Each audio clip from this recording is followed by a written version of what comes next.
Imagine being trapped, chained, and punished in a place meant to save you. This is the story of 4 boys who dared to escape the grace of God boys' home. As the August darkness fell, Evan, Nash, Hasim, and Nicholas loosened the bolts, kicked out the screen, and climbed out of the bedroom window. They scurried through the backyard, hoisted themselves over the chain-link fence, and dashed across the street into a weed-clotted field. Freedom lay just beyond the fence, taunting them like a jewel just out of reach. They ran on, knowing better than to celebrate. Within minutes, the directors would discover their escape. Search parties would scour the area, and the Corpus Christi police would be alerted. Running away was common, but so was being caught. Each boy had tried to escape before and failed, paying dearly at the hands of the directors. This time, they had a plan. Weave their way to South Padre Island Drive, hitch a ride to Sunrise Mall, steal a car, and drive to Austin.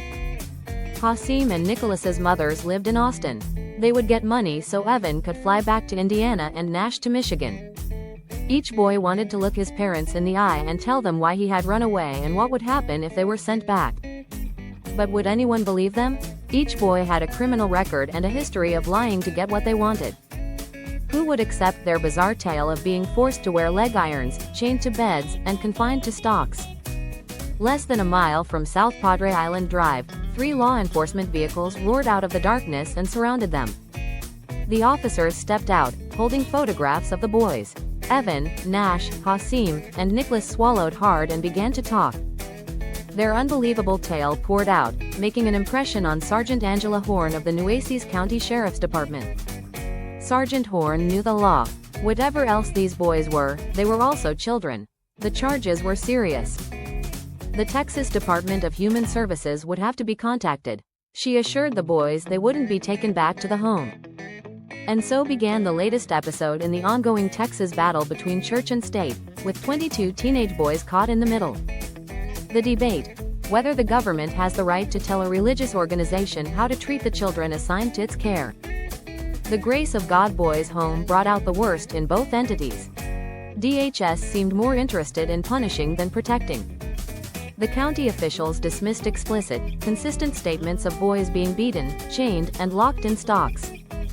The home's director, Gerald Prevorse, claimed he was the boys' temporary managing conservator, with the powers of an adoptive parent. Prevorse emphasized that, uppermost in my mind was the way they were cared for.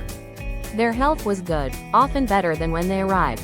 Brother Kurt Gross, in an unsigned statement, claimed the allegations were completely unfounded and false, but he acknowledged they did at one time have a set of feed stocks. The state argued that unlicensed homes couldn't be trusted to treat children humanely. The information gathered left no doubt that something went terribly wrong at the Grace of God. But the evidence also suggested that much had gone wrong with the boys before they ever came to the home. The 4 boys who ran away were unlovable, lost souls consigned to Prevorse's care. Under his roof, perhaps they stood a chance. The property once occupied by the missionaries and their boys sits just west of Corpus Christi's city limits. The large brick building had functioned as a dormitory, with small but tidy rooms, freshly painted, but with no doors on the hinges. Behind the dormitory sprawled the rest of the property: chicken coops, a tractor, rusted farm implements, and a fenced-in lot. This was no summer camp.